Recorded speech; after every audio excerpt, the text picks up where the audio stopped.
Ne-a venit și comanda de pe AliExpress și haideți să vă arăt ce am primit. 10 bucăți de-astea, bam, TMR Gully Kit.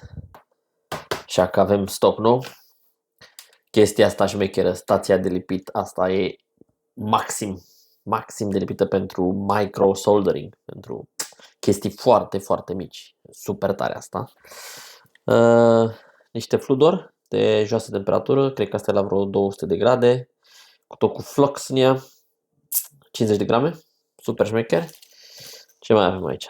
Niște USB-C pentru controlele de PS4, alt USB-C pentru controlul de PS4 040, cred că e asta.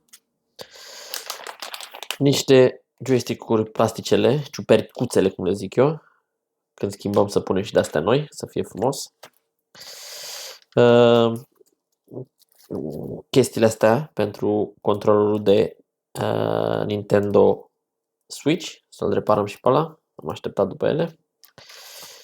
Niște siguranțe pentru stația mea de căldură, ca să pot să trebuie să o repar, că mi s-a ars siguranța la ea.